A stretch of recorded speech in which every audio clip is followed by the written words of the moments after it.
Listening to the radio a few months ago, and I hear you on pre- and post-game shows with the Utes, probably enjoying retirement. Then I hear you're the defensive coordinator at Utah. How did this happen? I failed retirement again. My brain is going 1,000 miles an hour, and it has to do with football so much.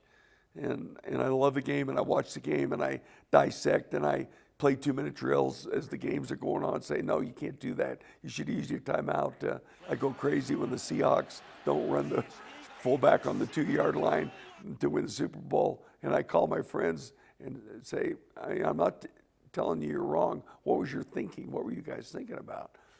And Kyle was nice enough to give me a shot. I was really surprised when he wanted, considered having me back. And it took me about 30 seconds to say, I'm on board, let's go. How's that relationship, you and Kyle? I know through Kyle you've stayed in touch with the program. Even though you haven't been a coach since 2010, you've still maintained the relationship with the program. I have a great deal of respect for him because I think he's a football guy. He's not a media darling being a football coach. He wants to be a football coach. That's what he is. Well, it's a family. I mean, it comes all the way from Fred on down, It's just in his blood, the competition. He's a competitor. He's fierce. He wants to win. He wants to do things the right way. He wants the kids to grow up the right way.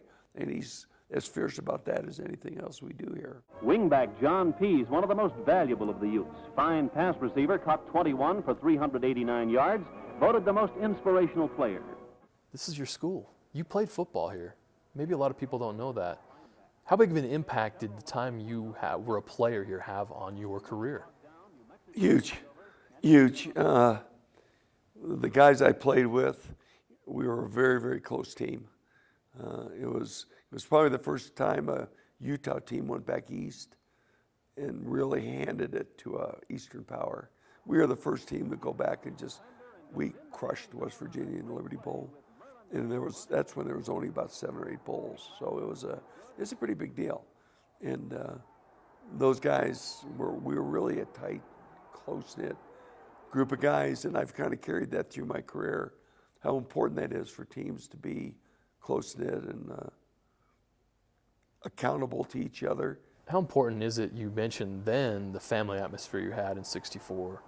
How important is it to have that family atmosphere here now among this group of players? I think certain things don't change. Social media will change, and where we used to use telephone, they use Twitter and all that. But the nitty-gritty is, after you've been on that field for about 2 months, and you're tired and you're bruised and you're sick of it and you don't like the coaches or your teammates, how well you mesh and hang together.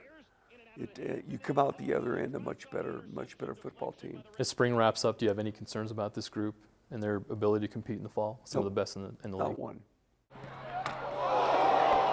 I think they're working their backsides off. We've had great practices.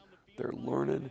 They're learning what they can do within the system and how to use it, how to disguise some things, how to disguise coverages, how to disguise blitzes, and they're creating. So now what's happening is the best part. They're starting to say, can we do this? How about could we show this?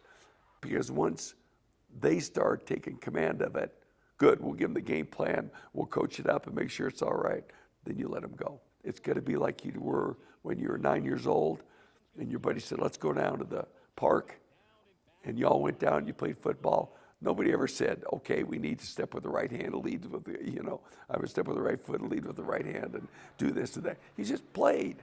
And a big hit by Booby Hobbs. You were with this program 2009, 2010 when this program was winning a lot of games in the Mountain West. Right. How much of a difference have you seen in the program from that time to now? I think the quality of players is up a step. And even though that group, that team that beat Alabama, there's 7 NFL players on that team. So they had good players.